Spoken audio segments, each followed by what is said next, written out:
Hey, everybody. We are live tonight for our Oscar pre-show. We do live so seldomly now, but we make it a point to do it every year in the hours leading up to the Oscar telecast, as it is Hollywood's biggest night. As I was telling Dean earlier, it's like the Super Bowl for true movie geeks.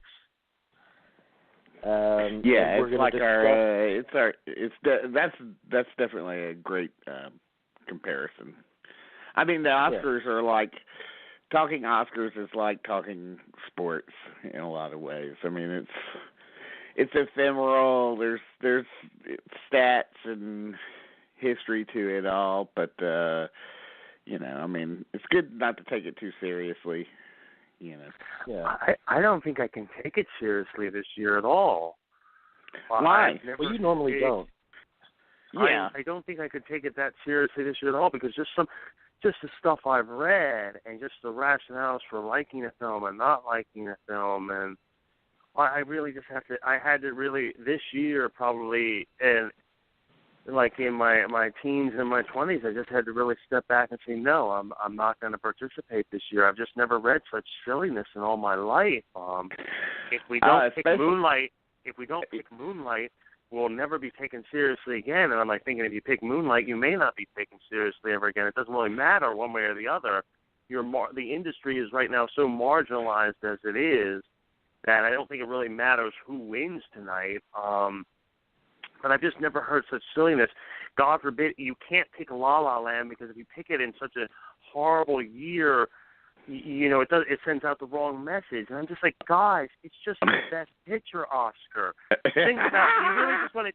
You just really want to think to people, it doesn't matter who wins tonight. It's not going to change anything one way or the other. I just had to step back. I completely understand what you're saying. I mean, somebody asked me a couple weeks ago, what won Best Picture last year? And honestly, I had to look it up. Wait, what? David, but let me say this. Spotlight is a very forgettable Best Picture winner. I'm sorry, but it is. Oh, was the winner? At the very base level, though, we watch the Oscars because I enjoy the production of it. I enjoy seeing all the stars. I like seeing people get celebrated for the meaningful work they do. It's not like it means anything in terms of raising social consciousness necessarily or quality of life. Yeah, I agree. And that's the thing. I learned that lesson early on. I mean, look, all you have to do is sometimes use the foreign picture film category just to realize, like one year everyone's rooting for Amelie, but No Man's Land wins, or Pan's Labyrinth and the Lives of Others wins. And not that these are bad films that won instead, just to show you how silly it is, though, how wrong people's predictions are. Or, the year everyone thought Eddie Murphy was going to win and Alan Arkin won instead. I mean, it just, and those are the good years. I mean, those are good when we have upsets like that. I do truly hope there's some really crazy upsets, but I'm not sure. But I just think people take it so seriously when people start talking about the social and political implications. I'm like, guys, it's a movie awards show. Please, just take a breath. And there was a time I would have been in that ballpark, but I just can't be anymore. I really just can't be. I just think, what? I want to see a show. I want to see mistakes made. I want to see people make fools of themselves, And that's fine. But let me ask you this, because I do think this will be the most political Oscars in a long time. Yeah. And, I don't know, I see why they do that, because you have 30 million some odd people watching in the U.S. and others around the world, and it's a big stage forum to do that in. On the other hand, I do roll my eyes a bit, and I'm fearful that it will get to the point where people will think they'll be ostracized if they don't criticize politics in their speech. They feel like it's an obligation to do that. Can I make a suggestion? Not that anyone's going to listen to little old me or big old me, however you want to, whatever your big old me. You know what I mean. I'm trying to be facetious. I'm trying to be fun. Can I say something? Considering the elephant in the room is no longer the elephant because he thrives on attention. He's sort of like Beetlejuice without a sense of humor. He needs to be talked about. Maybe I know this is not going to happen. have you ever thought, this goes for the news media too, have you ever thought maybe don't talk about him? Because that's what he wants to be talked about constantly. He is Has anyone ever thought, and I'm deliberately not saying his name because I don't want to mention it, I'm just saying he thrives on this. He is the original attention whore. So let's not mention his name. I think that would be wonderful. I really do think that would be wonderful. Unfortunately, the problem is that to the outside world, to the civilian population outside, they hear someone like Meryl Streep or someone talking, saying something like, "Oh God." Who didn't mention his name, by the way, in her famous speech. And that was the genius of that. That was, no one ever wants to, some people have mentioned that, but that was a genius. But people know at this point, and I just think, you know what, it's like, how should I say, it's like Grand Hotel. In Grand Hotel, war is the uninvited guest. The Oscars tonight, you know who was the uninvited guest. Let's not talk about them, all right? That's my 2 cents on that, and I hope that you appreciated it. I like that idea. Made that up. I just made that up, an analogy to Grand Hotel, just on the fly. I mean, you can't write that stuff ahead of time, baby. I think it's definitely good for people who win to talk about him obliquely as Streep did. I think that's the best way. And I thought what she actually said, remember, with the exception of I don't know if you needed to go insult football fans or that kind of thing, but what she said, what she was actually talking about was actually really heartfelt. He made fun of a disabled man, and I thought that was of all the things to talk about, I thought that was very noble on her part. I actually thought that was really good. I mean, I agree. I could do without the political stuff tonight, but the media has an obligation to talk about him. What the media should have done was talk about him so much before he was a candidate, because that was a major reason why he was. Yes. to the deference of any other person that was running. The media made him. That's another subject. Yeah. The media made him. They can unmake him. So the show tonight is produced by Michael DeLuca and Michael DeLuca and Jennifer Todd. Yes. Oh wow, Michael DeLuca, really? Wow. The first-time Oscar producers. And Michael DeLuca talked about he really vied for the position of producing the show because he's always been a fan.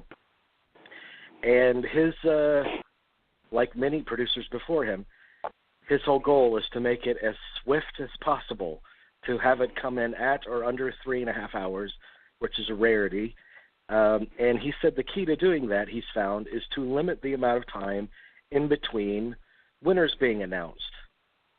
So it's to eliminate a lot of the fat. For instance, I think the show opens tonight with a musical number of one of the Best Song nominees with Justin Timberlake. So they're getting that out of the way right away. So what, do you think that's good? Are you expecting? That's a good idea. Yeah, I think that's a great idea. I mean, that's a good idea to open with a song nominee. That's a really good idea, and that's a good choice too. But I've said for years that the way to shave some of the fat off of it is just to not have a host, and I wasn't really sure if anybody was listening, but it's funny. Like a few weeks ago, when the SAG Awards dropped, I did see an article that finally, in a major publication in Variety, that suggested that.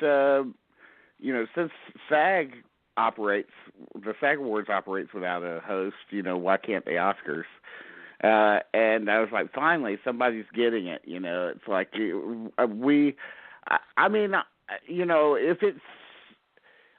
anybody really looking forward to seeing this host and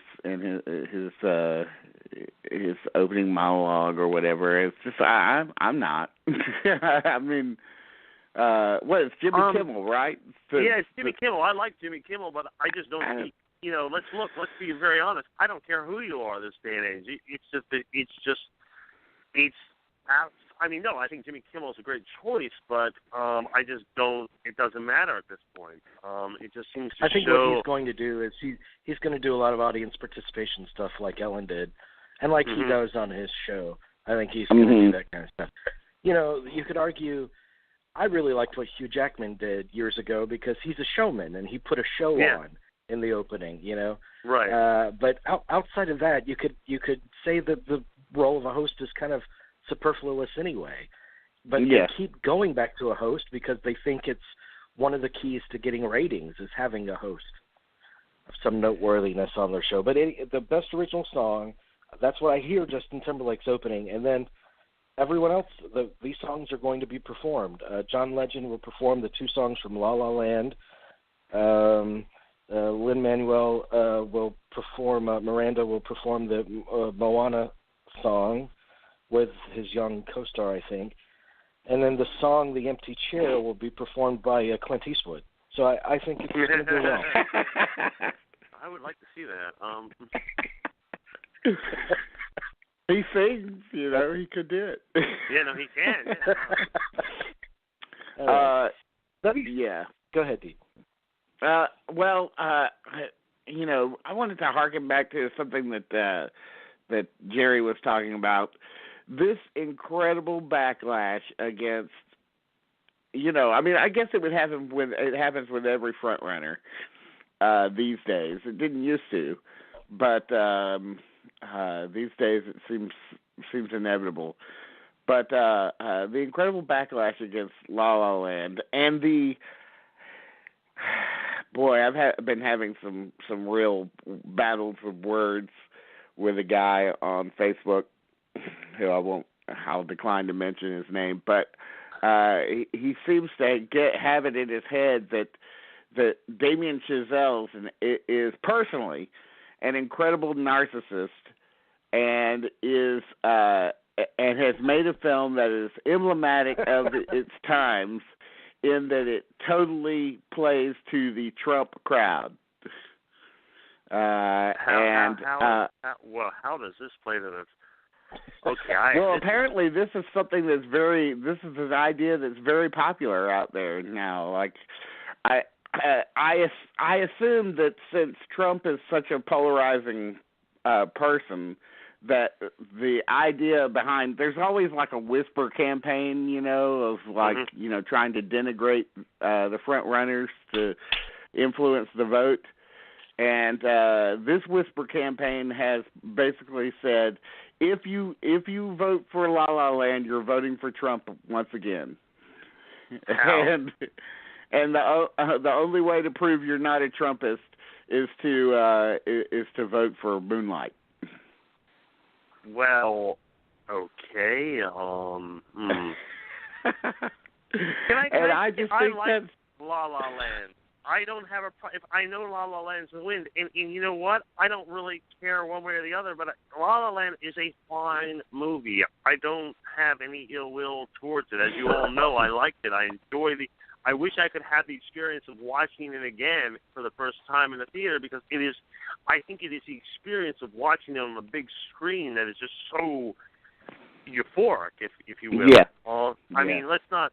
You know, we might not talk about the film in years to come. Well, yeah, that's true of a lot of films that have won Best Oscar. You know, I mean, I'm not worried about it. It's a good movie regardless. It's actually, and there is the backlash. So my God, are they attacking Ryan Gosling in the street? I hope not. But I feel sorry for them. According to this, and this is not the only guy who said this, by the way.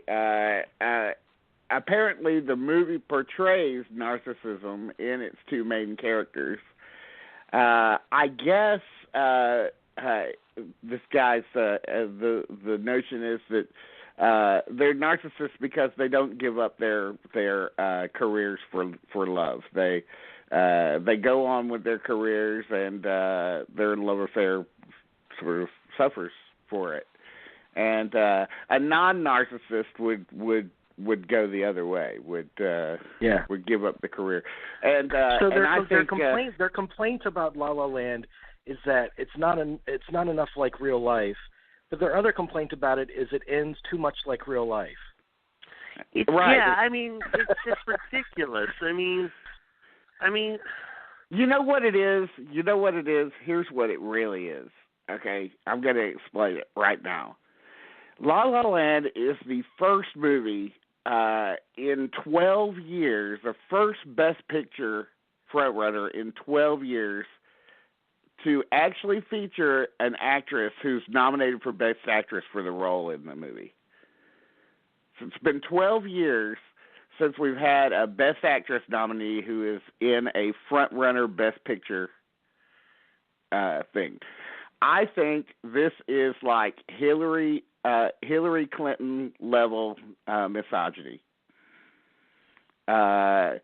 We're talking about a group of people who are, if you're 25 years old, you've basically gone through your entire teenage and adult years without a front runner, a female-led front runner Best Picture, and it's an offense to a lot of them that are male, and also it's a vote against musicals in general, which make a lot of males feel uncomfortable because of the association between loving musicals and being a homosexual. And so a lot of males don't like it. You will hear that reflected in my closing medley tonight. But I will say that not everything is political, but there are some people out there that view everything politically. And I think that's the difference between the actual reality of the movie La La Land and how that guy on Facebook is responding to it. It's not the movie's fault. I hope Isabel Huppert wins it because I know that would piss off a lot of people. I really actually hope she wins. And actually, what a stark contrast between Emma Stone and Isabelle Huppert. I mean, two completely different performers. Really, I mean, one but is you realize Isabelle so entirely Huppert, open. You realize Isabelle Huppert when she is like Go very ahead. offensive. It's very offensive to a lot of people, that performance. Oh yeah. I mean, people were up in arms that she won. I think did she win the gold? She won the Golden Globe, right? Right. Oh, people were furious about that. I mean, and she just won the Independent Spirit Award last night. I like the role. I like the movie because the movie didn't turn out anything like I thought it would. But I would love to see her win just because I do think she's one of the greatest living actresses. Really. Has she ever been bad in a movie? Never. Never. Even at her most psychotic. You know what?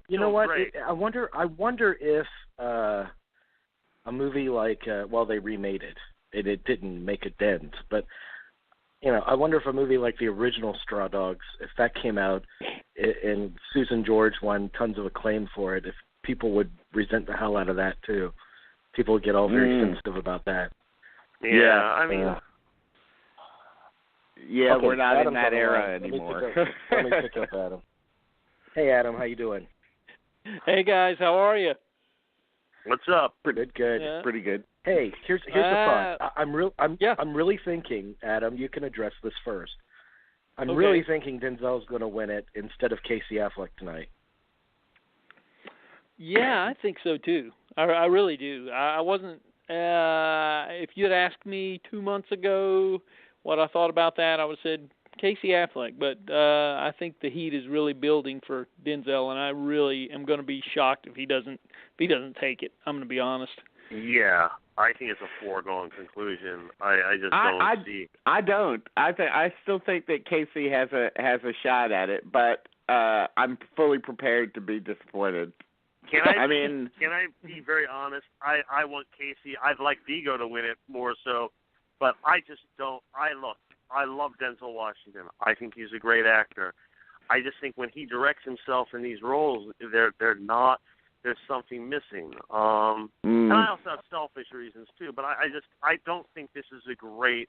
I don't think this is a truly great performance. I'm sorry. I just don't. I think the movie's missing something. I'm sorry. I just do. Me too. I thought the performance was good. I just thought the movie, just like Jamie said, if somebody like Spike Lee had gotten a hold of this material and kind of taken it away from its staging, I guess. That's the problem. I agree. Yeah, that's the problem. It's not in the performances for me anyway. I think the performances are all fine. They're doing, great work with the material. It's just, this is a movie. We don't go to the movies to see a film play, and that's what you're seeing for the first hour. It kind of opens up, the last hour, but the first hour is pretty much just a film. He's just speechifying in his backyard. Yeah. I could do this in my backyard, and people would throw things at me. But I read the play in college. And I remember, at the time that, I was watching the producers roundtable the other day on a Hollywood Reporter, much to my dismay, because I do not like the producer of this film one iota. He's the scum of the earth in my book, but I watched it, and, no, Todd Black's a piece of shit in my book, and there, I said it on the air finally. He even mentioned, at one time, Eddie Murphy was going to play this part. So think how far we've come. We've gone.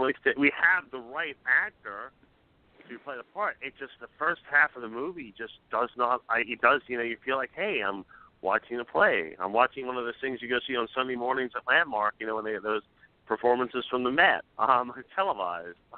Personally, I don't think he deserved it for Training Day, but I have no problem with Denzel Washington being a multi-Oscar winner. On the surface of it, because I really do believe, and I'm sure we're all in agreement, that he's one of the best we have now. Right, one of the best actors. He's fantastic.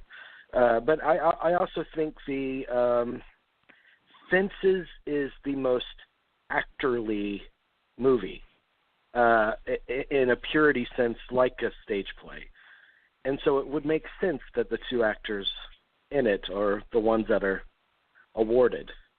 Especially in this year that's historic for diversity, the quest for diversity, and the fact that it's meaty material. And Casey Affleck is not as kind of, he's a little harder to, as a person, he's a little harder to warm up to. There's that little quality about him, and the character itself is very repressed. And it shows much by showing little.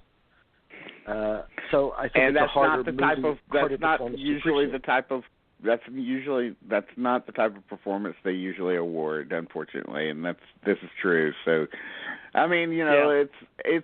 it probably will go to the big shouty, loud performance, where he's yelling throughout the entire movie, but. It really should go to Casey. Let's talk about this. Let's talk about this, because something historic happened yesterday. In the sound category, is it mixing or editing that 13 Hours is in? Is it editing? I think it's the sound effects, so it's editing. Okay. I think it is. Yeah. They rescinded the nomination for the guy that was representing 13 Hours. They've still nominated the movie, and they've replaced him with another sound guy on the movie. But this sound guy, apparently, he campaigned for it. He sent out emails to colleagues in the Academy saying, "Don't forget, I'm nominated in this category." And apparently, that's against the rules. So they did a 180 yesterday on it. Yeah. Oh, I did not know that. Wow. Well, he's part of a team of four. He's part of a team of 4 or 5 guys. So they kept the other 4 guys, but they knocked him out. His name is Greg Russell, by the way. Jesus Christ, man. Do you guys think that? They will? You might have covered this already before I got on board. Sorry, I was stuck in traffic, so I'm sorry I'm late to the party. But how dare you? I was just wondering. I was just wondering if you guys thought that they'll be able to get up something in the memoriam section for Bill Paxton this quickly. Well, they can't. They can't do. First of all, hold on a minute. They can't do it because they've already done the video piece, so That's they can't true. go. Yeah. They can't go back in, and this has happened in past years where there's been a death and a notable death, and they just can't go back into it. They can. I mean, think of all the people they've left out that we'll talk about later tonight. I can go on Premiere Pro right now and shorten one photo and insert his, and not have to link in the music track behind it. I mean, so it's possible. Yeah, I was just wondering. I'm curious about that because it's so last minute, but crazy things happen, and you never know. So. Yeah, I'm not expecting it, but I am. They might mention it. I will. They probably will mention it. Someone will mention it. As a. Yeah, I mean, you got to remember who are they going to forget is what we're going to all be talking about. I mean, yeah. Well, I despise it when people get mad at like, how come you didn't mention Phyllis Diller or whatever? It's because she didn't make that many movies. Or how come you didn't mention Jack Klugman? Well, he was only in 5 movies. The Klugmeister. They forgot the Klugmeister? Oh, my God. Yeah. The real question is, are they going to include Judge Wapner? I mean, that's the mystery. Now, my question is, they're already searching for his. I mean, the nomination process for that, those hearings are going to be a nightmare. I mean, Jesus Christ. Yeah, they're going to mention Judge Wapner and show the scene from Rain Man where Dustin Hoffman is wanted to see Judge Wapner. That's cute. I forgot all about that. Okay. Anyway. It's going to be a really touching in memoriam, or should be a touching in memoriam segment this year. Oh, there's a lot. Yeah. Yeah, I just hope that. Do we have any idea who's singing the song? Or I don't know. I hope it's not really embarrassingly. I don't know. I hope it's not. They already did like "Wind Beneath My Wings" a couple of years ago, and I was like, oh my God. I hope it's not all that. I think they should do like a really low key, like with mandolins and stuff, a really low key version of "Stairway to Heaven." With mandolins. now here's Herb Albert performing "Stairway to Heaven." That would be kind of cool. Well, okay, never mind. Didn't Robert Plant and Alison Krauss do an album together? And she does the mandolin, doesn't she? So yeah. You get like Mumford and Sons behind, somebody God. like. Right. That will kill several people right there. Kill a lot of people on the spot, Dean. Hey, if they're really wanting to save time, they should in the in memoriam segment they should have Sting go ahead and sing "The Empty Chair" during that, because just the title of that refers to someone who's missing and being missed. That would be a way to. That's true. That would save some time. Yeah. Yeah. So we don't want to hear about people complaining about Alan Thicke being left out of the in memoriam. So we're just going to go ahead and say it right off the bat. Oh, yes, please. But Prince should definitely be on there. I mean, because Prince made a dent in movies in a big way, so Prince needs to be on there. Well, he's an Oscar winner, so. That's true. Yeah. And Purple Rain was major in the 80s. Hey, and David Bowie. David Bowie. Oh, absolutely. I mean both. Yeah. There's a couple of categories. There's a couple of categories that I chose winners on that I don't feel good about. Let me discuss it with you guys. There's 2 categories. One is production design. So the nominees, maybe it's production design, maybe it's costume design. Let's go to costume design. I think that's the one.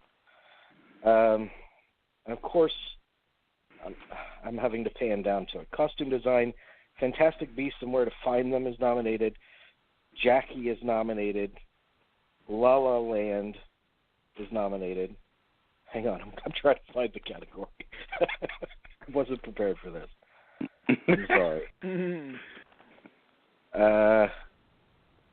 Can you guys? Do you have that up? Either one of you guys? Yeah. So it's Allied, Fantastic Beasts, Florence Foster Jenkins, Jackie, and La La Land.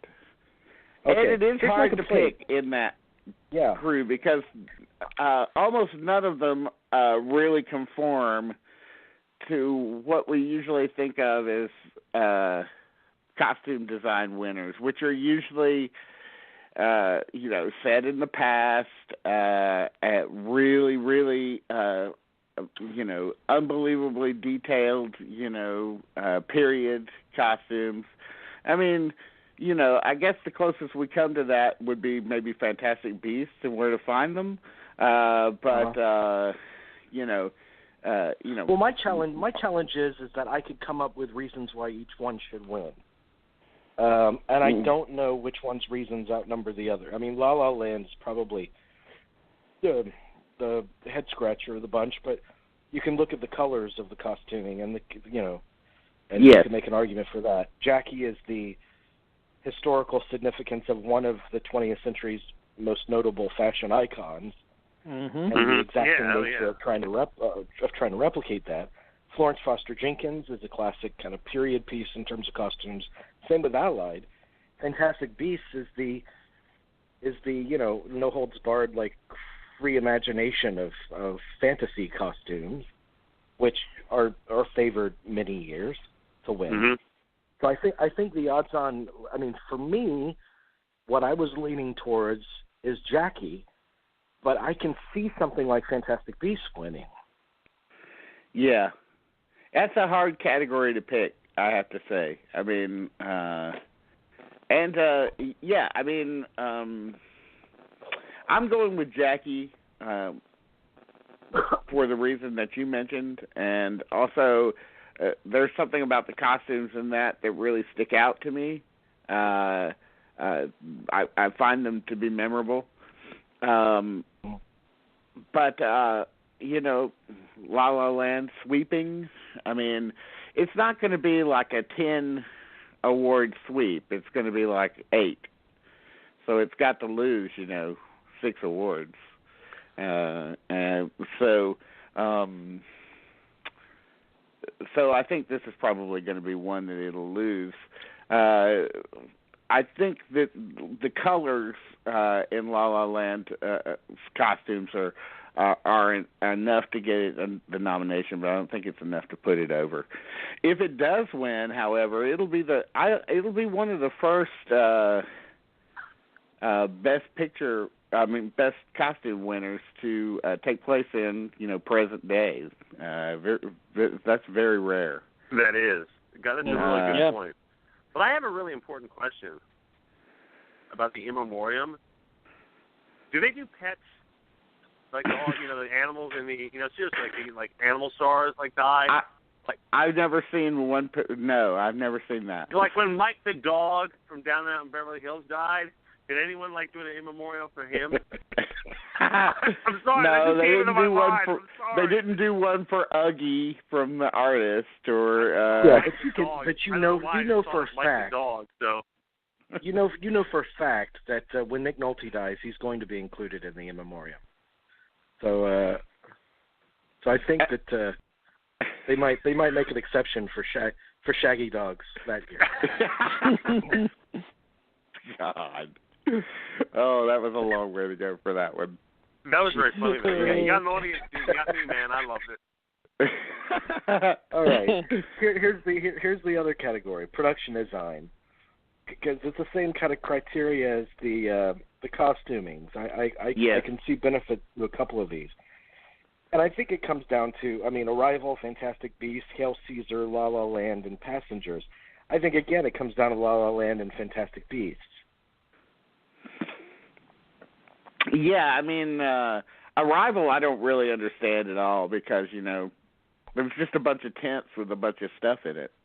So it's like, I don't understand, There was her house. Gene Hackman would say in the Royal Tenenbaums, hey, it's just a bunch of kids, dressed as animals. I mean,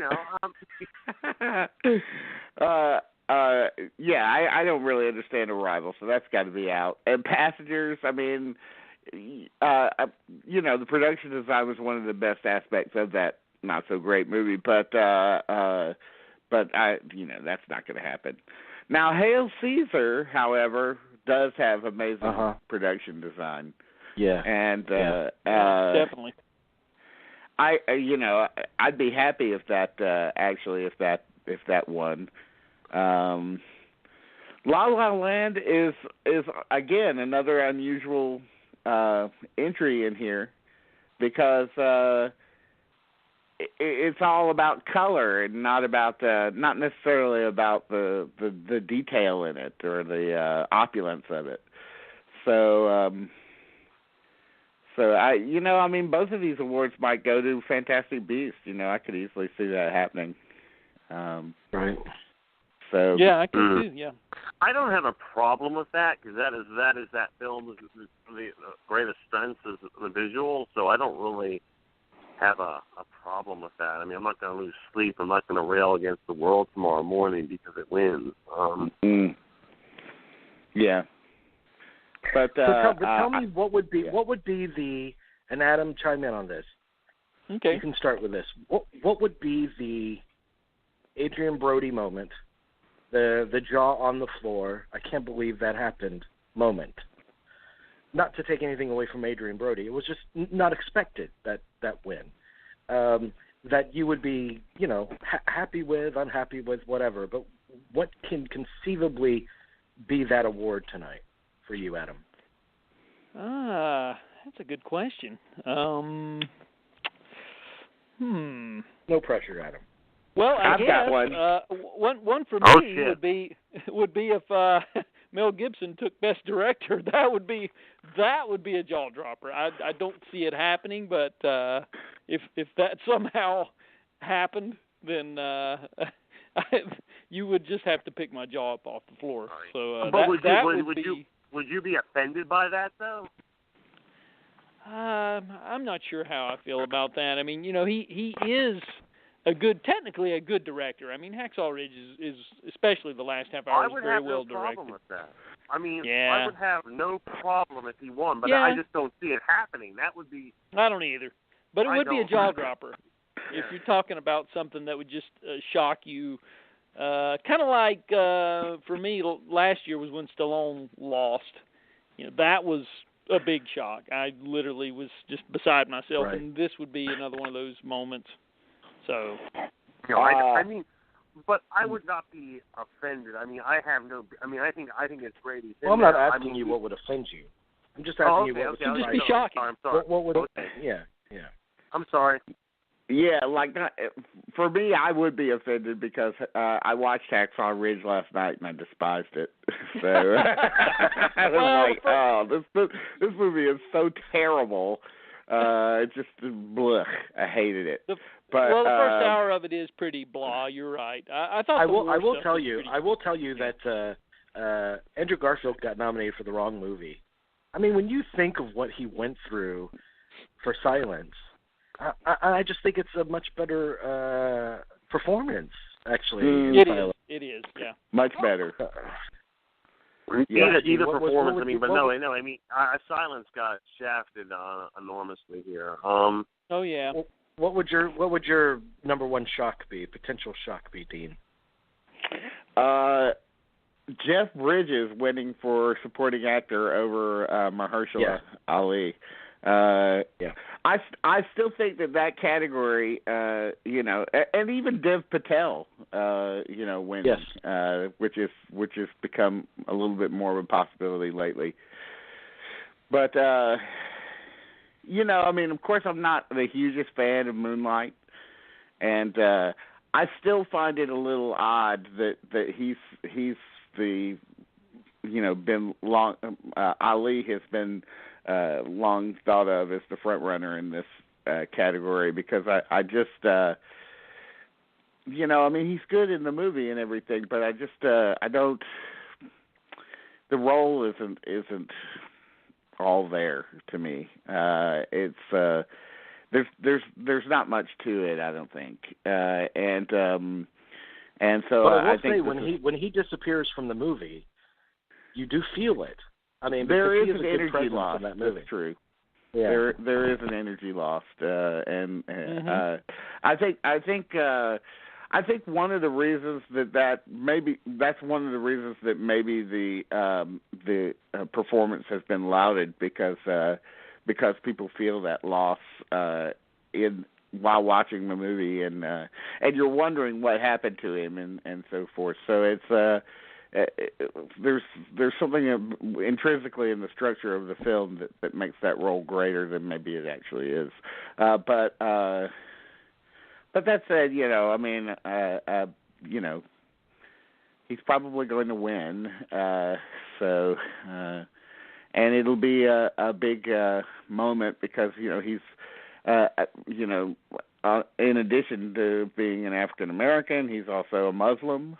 So, there's this double political whammy there that can't be ignored. But I just don't think it's anywhere. I mean, my favorite supporting. Before you go on to that, the thing going on for Jeff Bridges is the fact that yes, he's beloved. Everybody kind of mutually agrees that he's the man, and this is the one area where they could recognize Hell or High Water, which is a movie that they all really like. Mhm. Yeah. I mean, that's probably the maybe that and screenplay are the two awards that could come closest to winning, but it's probably not going to win either one. But that movie has some powerful love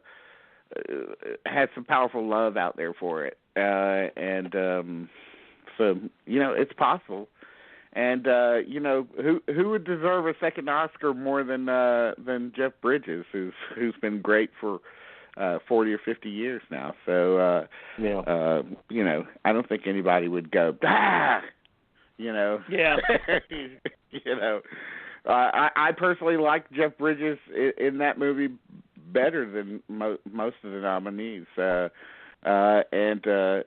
my favorite supporting actors of the year weren't even nominated, like Tom Bennett from Love and Friendship, or especially Tracy Letts for any of the movies that he did this year, but particularly Indignation, which is a movie that I watched again the other day, and just I'm doubly bowled over at the fact that it's nowhere in the conversation tonight because it seems like such a perfect Oscar movie to me. Let me just say that they're showing the red carpet arrivals, and Kirsten Dunst looks good.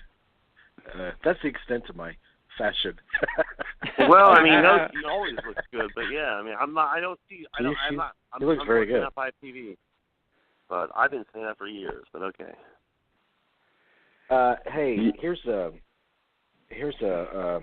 thing I wanted to say. Another one of my predictions is that this will be the lowest rated Oscars in some time. It's steadily decreased in the past few years, and I think it'll decrease even more this year. I agree. So too. Ratings-wise, yeah. There will be absolutely no right-wingers watching. So we know that. Any political commentary will be going to ears that already agree. Preaching to the choir. It's not just that. It's just such, most people have never even, most of the movie-going public don't even know these movies nominated.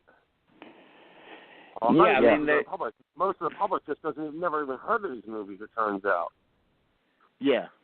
I mean, certainly something like Moonlight. I mean, they've probably all seen, Arrival. No, they have not. No, they have not. Well, I mean, that's kind of a big hit, though, right? I mean, not as big a hit as you think. I would have to say most of these movies, not all of them, but most of these movies are coastal movies. I hate to say that. Hidden Figures is pretty Hidden mainstream. Figures is your most popular film. I mean, Yeah. in Yes. that regard. Yes. Yeah, Hidden Figures has in the past few weeks has surpassed La La Land as being right. the biggest hit of the group. Yeah, most people know that one.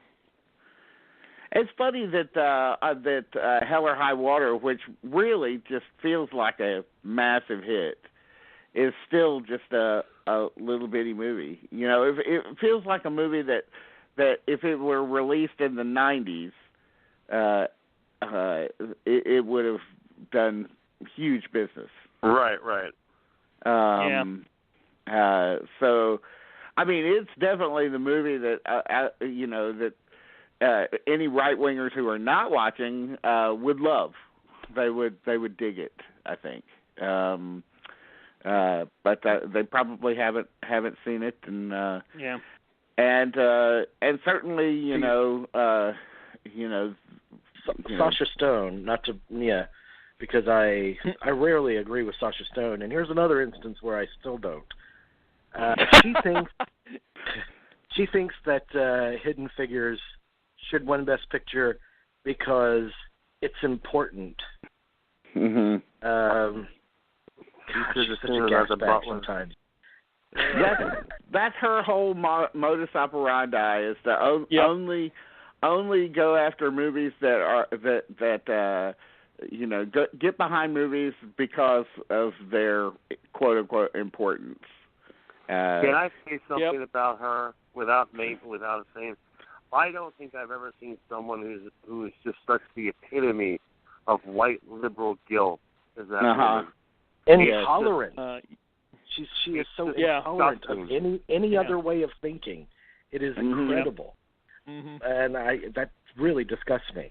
But Hidden Figures is a fine movie. I think the subject matter of Hidden Figures is so much more is worthy of such better treatment than it was given in the actual movie. It's a lower common denominator movie, it works fine on its own terms, but it's not in any way challenging or No. I like Hidden Figures. I think Hidden Figures is a crowd pleaser of a movie. I just don't like the way that she picks these movies, and then because she's picking movies because of the message, the delivery system is not important to her. She's just picking them because of the message. And like I said, it's just like it is the epitome. It is a caricature of white liberal guilt at this point. Yeah. If that were the criteria, then that terrible remake of All the King's Men should win Best Picture. That Sam Mendes did years ago. Yeah, you're right. I mean, it gets very frustrating. Well, I've been blocked from commenting on that site by her second Ryan Adams, I think is his name. He's blocked me from because I said on the site that they don't pay. This site doesn't pay attention to any movies about white men. It just doesn't like them. I mean, period. And that was enough to get me blocked forever from commenting. So, but it's true. That site is. I'm not even sure she likes movies. No, I think agreed. This election. She likes social causes. Yeah. No, she's not. She really made a jackass out of herself after this election. I really think her behavior online. I mean, she did herself no favors. The problem I had was, I followed some of her stuff, and throughout the majority of this award season, she kept on and on about the political stuff long after the election was settled. I mean, there was nothing any of us could do about it. It was done. Yeah. It was over. It's like, let it go. And yet, throughout, December and January, which are prime months for us to be discussing what's going to be nominated, what we think about these things. It's all this political stuff that was yesterday's news, and it's I agree. You're a movie blogger, for crying out loud, you're a movie blogger. You know? No, it's what I started out talking about from the beginning of the show. She alienates. I hate to say it, but she just alienates people it's hard to take that seriously. Because she gives, I mean, I hate to say it, but it is like, she is this epitome of like, lack of a better thing, of what people think of when they think of liberals and social justice warriors, that you immediately cut to that. I'm sorry, that's what you do. You cut to her, and it's really just pathetic at this point. And I'm hurting even everyone. on the level of being a social justice warrior, she's not even really effective at that, because when she has the opportunities, I mean, she sticks up for women in film, right? Right. But when a woman comes out with a movie, she doesn't report on it. Oh, not at all. I mean, no. One of the things that got me blocked was the fact that I was trying to let them know that there was this was earlier in the year, when the movie The Invitation came out, which is directed by an Asian woman. Yeah. Mm-hmm. And I was like, how come you guys aren't talking about The Invitation, which is a really great indie movie that's out? Yeah. And they returned me, Ryan Adams replied with, well, nobody's seen it, so, and it's only playing in 6 theaters. That's exactly and I why said, they should report on it. That's exactly what I said. It. I said that didn't stop you from reporting on, say, The Fits, which is directed by an African American woman, and it's a good movie. But I mean, they're not even on the realm of social justice warrior. They're not very complete about it at all. No, they're not. It's almost very limited. No, well, but I'm saying they fit a character. Let me play trivia. Let me play trivia with you guys, and we'll get off the crucifying others, even though they are deserving of it. Okay, which studio has the most nominations tonight? Fox Searchlight. J. Arthur Rank. J. Arthur Rank. I just made that up. I'm sorry. I hope you can forgive me. Lionsgate? I don't know. Yes, it's Lionsgate. Good job. Oh, wow. Good job. That's good. Wow. Good one, man. My hat's off. You're really quick with the Google. Next up. Actually, I don't have computer access at the moment, so. Sure. I swear it's true. Just lucky guess. This person is nominated again tonight, and he has the record for the most Oscar nominations without a win at 21. Who is it? It's that sound guy, that Stephen, what's his name? I can't remember his last name, but it's a sound guy. Yeah, Kevin O'Connell. Kevin O'Connell, right. Yeah. Can you imagine 21 times without a win? Story of my life. Does at that point, do you even bother going to the awards anymore? It's just like, I'll go. It's a party or whatever. I think when you rent the tux, they give you like say, hey, you know what? We're gonna help you with the bill. It's on us. He changes that whole obligatory phrase to, it's just a pain in the ass to be nominated. It's no longer just an honor. Okay, how much is Jimmy Kimmel's fee for hosting tonight? Well, that I've heard, but I can't recall what the number was. $2.5 million plus birth control pill payments that he had for Sarah when he was with Sarah Silverman. Reimbursement. And three swag bags. Okay, 3 of them. Okay, I was wrong on all those. I will say, I was rewatching David Letterman's opening monologue from decades ago, and he had one line in the movie where he was talking about the actress nominees, and he says, "But even the people that don't get the award tonight will go home winners because each of them will be impregnated by Anthony Quinn." That was so funny. Okay.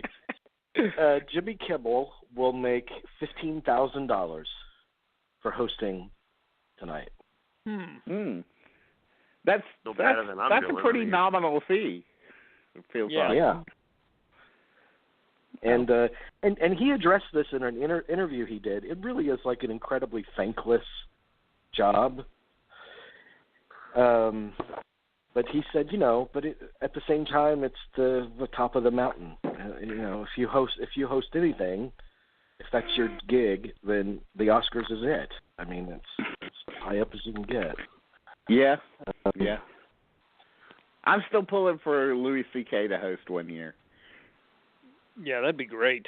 That would at least be, you could guarantee there's going to be some big laughs in that. Mm-hmm. He appeared just for like a couple of minutes, maybe last year, and it was like the best 2 minutes of the entire show. If you ask me. That's true. That's true. Yeah.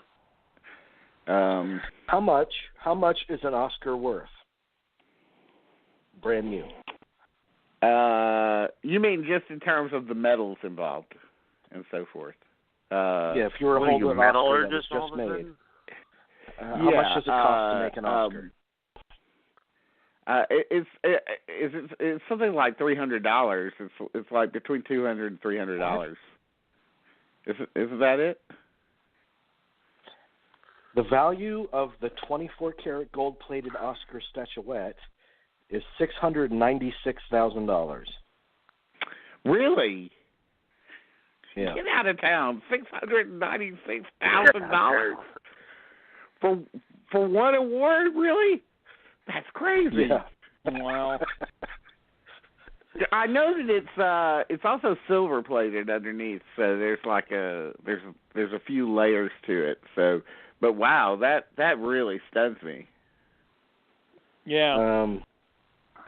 But I think you're confused, Dean. I think Marlon Brando sold his for $300. That's where you got that mixed up. I was thinking of the worth of a Golden Globe. I'm sorry. Yeah, exactly. Okay. La La Land ties two other films for most nominations of 14. What are the other two? Titanic and All About Eve, right? Right. Okay, yeah, All About Eve. That's right. Adam, this question's for you. Who won the most directing Oscars? Wow. Goodness gracious, I'm drawing a blank on that. Okay, Dean, this question's for you. Yeah, okay. There you go. It's John Ford, isn't it? Right. At four wins. Yeah. Jerry? Yeah. Which actress has won the most acting awards? Oh, well, I mean, most. I want to say Diane Weiss, but I'm wrong. No, she's only got 2. Well, that's 2 is better than I have. I mean, that's $1.5 million sitting in her house right now. Who would it be, Jamie? Who would it be? It's Katharine Hepburn. It's Katharine Hepburn. Oh well, yeah, that's what I would have said. Did she get one for? She didn't get nominated for Grace Quigley, did she? I hope not.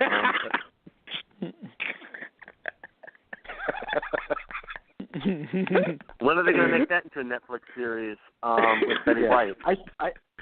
I think Grace Quigley came out and the Academy was like, "We want our $696,000 back."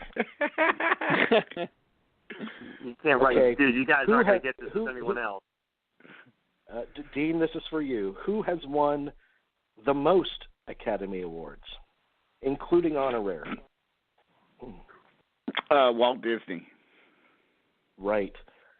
22 competitive awards and 4 honorary Oscars. And including one of the most unusual Oscars ever, which he won for the Snow White and the Seven Dwarfs, which was a big Oscar, and 7 little Oscars next to it. Adam? Mm-hmm. How much did tickets to the first Academy Awards cost? That one I have no idea. This is going to be interesting. Yeah, that one I don't know. I'd say $25. $25. 1/5 of that. They cost $5. Wow. How that long was back was when the a buck was a buck. Yeah, it really was. How long was it? The ceremony, first one. Oh, it was real short. It was under an hour, right?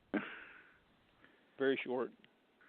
It was because back then they minutes. just did it for radio, and yeah. So it was May 16th, 1929. It was at a private dinner at the Hollywood Roosevelt Hotel, which is right across the street, like directly across the street from the Dolby where they do it now. Mm-hmm. I walked into the Hollywood Roosevelt because it has a lore attached to it that Marilyn Monroe's ghost appears in a mirror down one of the hallways because she used to stay there a lot. And so I went there and I asked about the mirror because I wanted to see it. And the manager of the hotel says, "We have no idea what happened to that mirror." I'm like, "You're kidding me." Wow. Okay. What year was the first televised Academy Awards? Is it 51? I was going to say 52. Very close. 52. Very good. Okay. Jerry, who was the first African American to win an Academy Award?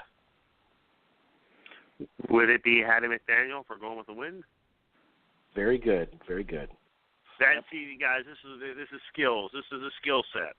I do okay, know. now here's a question. Who was the first African American to win an Oscar who was not in the acting categories? Oh, that's a good. Oh, I don't know. That's a good question. I don't know, man. It was Isaac Hayes for Shaft. Wow. The theme for Shaft. Oh. Wow, that's cool.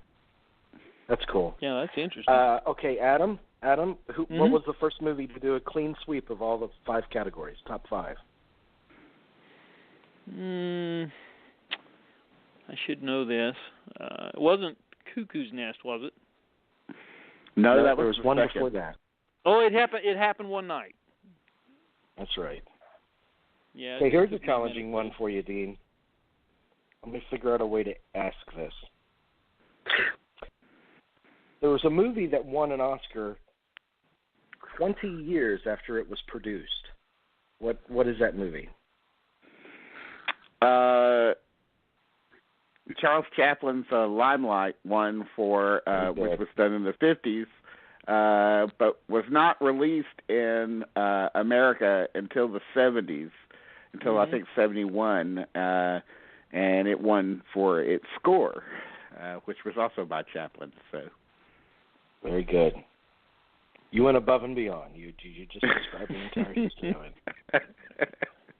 it. Out of all the here's an interesting. Out of all the Best Actor and Actress nominees this year, which one of them has the highest net worth? Wow, that's a good question. Wow, I'm going to look at the nominees here. That's a great question. I'm going to have to say Meryl Streep, but I'm wrong about that. But yeah, that'd be that's a good guess. You'd think so, wouldn't you? I mean, that would be. Yeah, I would think so, but I think it's Denzel. It is Denzel. Denzel with $190 million. Mhm. Oh wow. Yeah. Okay. How much does the ceremony cost to produce? Wow. Yeah, I don't think I've ever seen that figure before. So this will be an education for me. I'm not sure. I can't even hazard to guess. I mean, everything sounds either too low or too high. So I don't know. It costs about the same as a mid-level movie, $42.8 million. Wow. Good gracious. Well, I mean, I guess the production of all of the Oscars is put into that, right? I mean, yeah. I mean, I'm still getting over the fact that they're worth almost $700,000. I mean, so if they have to come up with 24 of them or whatever, I mean, I don't Jerry. know. I think both of these have been re-rated since.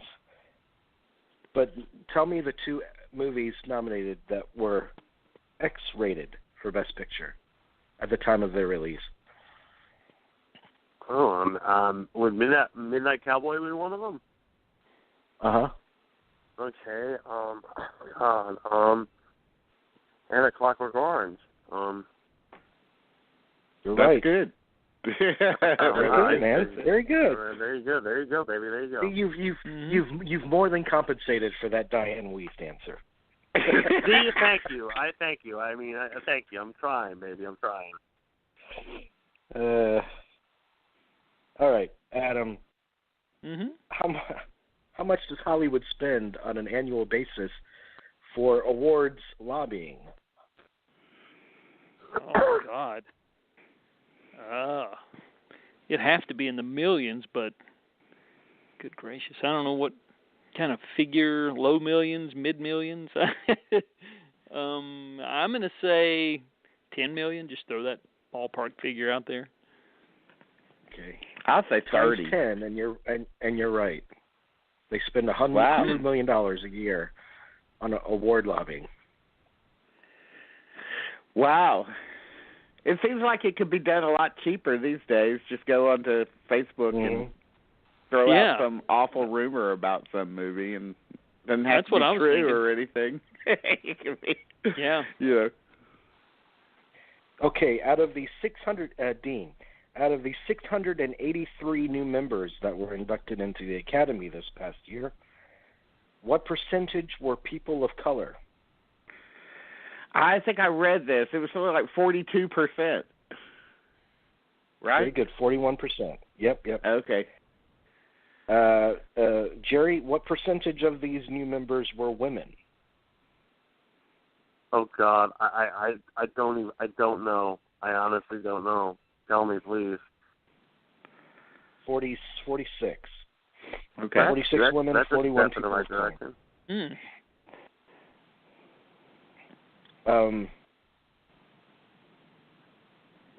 How long has it been since Mel Gibson was last nominated? Well, geez, it was for Braveheart. So at least right? 20 years. Almost 25 years, right? Yeah. Yep. 21 years ago. Okay. Boy, what a terrible movie, Braveheart. That was a terrible movie. One of the worst. Absolutely one of the worst. I don't have one good thing to say about Braveheart. Not one. You can't say that it's better than Passion of the Christ. You can say that, can't you? It's got an absolutely gorgeous music score. Yeah, it's better than Passion of the Christ. No, there's no doubt about that. I mean, I guess I would sit through it before I would sit through Passion of the Christ again, although there are things about Passion of the Christ that I really like the photography, the score, and the makeup. Yeah. You just mentioned all its positive attributes in 3 seconds. But yes. That's about it. I also appreciate it for being brave enough to be all in Aramaic. I think that was an interesting choice. Yeah, that was great to force people that don't read to have to read when they go to the movies. I love that. That is great. I love it. There was something about that rebellious side in me that, wants to go against the grain, and I loved watching people being forced to read at the movies because I remember all these people who had probably never would sit through a foreign film, a film from another country, and they're just sitting there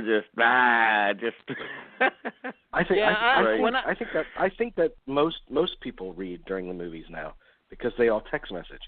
Yeah. Yeah. Yeah. I'll never forget going to see Passion of the Christ though when it came out, and there was a couple sitting in front of me, and the woman read the movie to her husband the entire time out loud. Really? I kid you not. Was he blind? No, just ignorant, and so yeah, or illiterate, whichever. Did you test to see if he was blind? Did you like throw popcorn in his face and see if he flinched or what? So he was.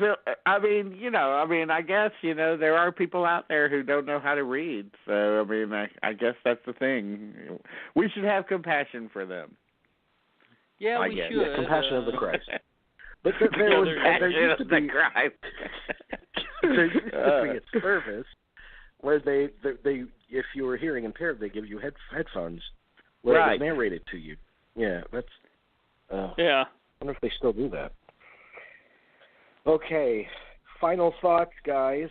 What you guys are most looking forward to? What do you think you'll be saying about the ceremony come midnight tonight? I'm glad that's over. That'll be the. No, I enjoy it. I dig it, but it is kind of a slog. I hope I'm not saying, man, I can't believe Moonlight won over La La Land. That's one thing I hope I'm not saying. I agree.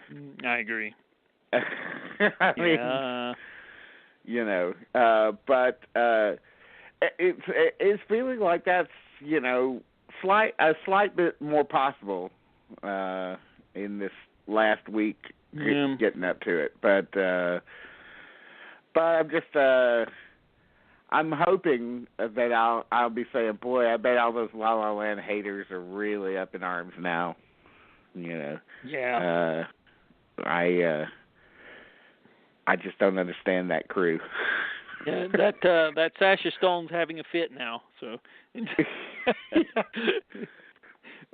no, I hope they do get political. I'm going to be honest. A lot of people that I've talked to, especially people that at my work, we had a discussion going on in the hall the other day about it, and they said, "Oh, I hope they don't get political." I said, "There's no way around it. The guy who's nominated for the salesman, he can't get to the ceremony. It's going to be political. There's no way around it. So I hope they do. I think that it's nice to see them shake it up a little bit, and I like that stuff. But that's just me. So I think I'm gonna be saying, man, I can't believe the ICE agents couldn't wait to deport Dev Patel. Yeah.